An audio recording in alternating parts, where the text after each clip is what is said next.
Galaxy M36 അഥവാ F36 എന്ന phone ഇറങ്ങിയതോടുകൂടി ഒരു കാര്യം ഉറപ്പായി. ലോകത്ത് ഏറ്റവും ധൈര്യമുള്ള സ്മാർട്ട് ഫോൺ ബ്രാൻഡ് സാംസങ് ആണ്.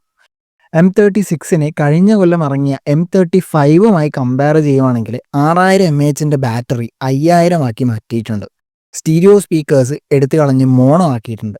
വാട്ടർ ഡ്രോപ്പ് നോച്ച് തിരിച്ചു കൊണ്ടുവന്നിട്ടുണ്ട്. M35ൽ കണ്ട അതേ എക്സിനോസ് 1380 ചിപ്സെറ്റും അതേ ക്യാമറ സെറ്റപ്പുമാണ് ഇവിടെയും ഉപയോഗിച്ചിരിക്കുന്നത്. ടു ബി വെരി ഓണസ്റ്റ്, ഇത്രയും ചങ്കൂറ്റം സാക്ഷാൽ ആപ്പിളിന് പോലുമില്ല. But the main question is, എന്തുകൊണ്ടാണ് സാംസങ് ഇങ്ങനെ ചെയ്യുന്നത്? ആൻഡ് നമുക്ക് ഈ കാര്യത്തിൽ എന്ത് ചെയ്യാൻ പറ്റും? Blind loyalty. ഒരു വലിയ ശതമാനം ആൾക്കാർക്കും വേണ്ടത് അണ്ടർ 10, 20, 30,000 സെഗ്മെന്റിലെ ബെസ്റ്റ് ആൻഡ്രോയിഡ് ഫോണല്ല, മറിച്ച് ബെസ്റ്റ് സാംസങ് ഫോണാണ്.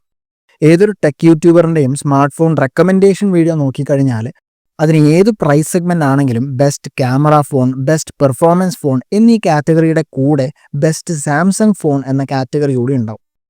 താല്പര്യമുണ്ടായിട്ടല്ല, നിവർത്തികേട് കൊണ്ടാണ് അവരിത് ഇൻക്ലൂഡ് ചെയ്യുന്നത്. ബിക്കോസ് അത്രമാത്രം ഡിമാൻഡാണ് ഇതിനുള്ളത്. ഇനി കമ്പനിയുടെ ഭാഗത്ത് നിന്ന് നോക്കുകയാണെങ്കിൽ ബെസ്റ്റ് പ്രൊഡക്റ്റ് ഇറക്കിയാലും വേസ്റ്റ് പ്രൊഡക്റ്റ് ഇറക്കിയാലും ജനങ്ങൾ വാങ്ങുന്നുണ്ട്. So just like any business, അവരും ആ ഒരു ഓപ്പർച്യൂണിറ്റി മുതലെടുക്കുകയാണ്. ഗാലക്സി M36 എന്ന ഒറ്റ ഫോണിൻ്റെ അടിസ്ഥാനത്തിലല്ല സാംസങ്ങിനെ ഞാൻ ക്രിട്ടിസൈസ് ചെയ്യുന്നത്.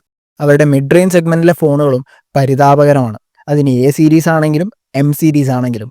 യൂഷ്വലി ഇവരുടെ ഫോൺ ഇറങ്ങി ഒരു കൊല്ലം കഴിയുമ്പോഴാണ് അത് ആക്ച്വലി വാല്യൂ ഫോർ മണി ആകുന്നത്. For example, Galaxy S24 FE 65,000-നാണ് ഇത് ലോഞ്ച് ചെയ്തത്, എന്നാൽ ഇന്ന് 35,000-ന് കിട്ടുന്നുണ്ട്.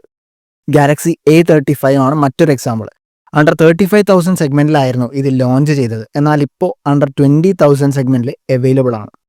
ബട്ട് സ്റ്റിൽ ഞാൻ ഇവ റെക്കമെൻഡ് ചെയ്യില്ല, കാരണം ബെറ്റർ ഓപ്ഷൻസ് മാർക്കറ്റിൽ ലഭ്യമാണ്. ഐക്യു, റിയൽമി, പോക്കോ എന്നീ ബ്രാൻഡ്സിനെ പോലെ സാംസങ് നെക്സ്റ്റ് ലെവൽ ഹാർഡ്വെയർ കൊടുക്കണം എന്നല്ല ഞാൻ പറഞ്ഞു വരുന്നത്. അതിൻ്റെ ആവശ്യവുമില്ല, ബിക്കോസ് ഇവരുടെ ടാർഗറ്റ് കസ്റ്റമേഴ്സ് ഹെവി യൂസേഴ്സ് അല്ല. പക്ഷേ ഇത്തരത്തിലുള്ള ചൂഷണം ഒഴിവാക്കിക്കൊണ്ട് മിനിമം ഇൻഡസ്ട്രി സ്റ്റാൻഡേർഡ്സ് മീറ്റ് ചെയ്യുന്ന budget and mid range phones സാംസങ്ങിന് കൊണ്ടുവരാൻ സാധിക്കുന്നതാണ്. ആൻഡ് ഞാൻ പറഞ്ഞതുകൊണ്ടോ മറ്റേതെങ്കിലും വലിയ യൂട്യൂബേഴ്സ് പറഞ്ഞതുകൊണ്ടോ ഒന്നും ബ്രാൻഡ് അനുസരിക്കാൻ പോകുന്നില്ല. സോ ഈ പ്രശ്നത്തിൻ്റെ ഒരേ ഒരു പ്രാക്ടിക്കൽ സൊല്യൂഷൻ എന്നത് ആസ് എ കസ്റ്റമർ ബ്രാൻഡ്സിനോടുള്ള നമ്മളുടെ ഒബ്സഷൻ മാറ്റിവെച്ചുകൊണ്ട് കൊടുക്കുന്ന പൈസക്ക് ഏറ്റവും കൂടുതൽ മൂല്യം കിട്ടുന്നത് എവിടെ നിന്നാണ് എന്നതിൻ്റെ അടിസ്ഥാനത്തിൽ തീരുമാനങ്ങൾ എടുക്കുക എന്നതാണ്.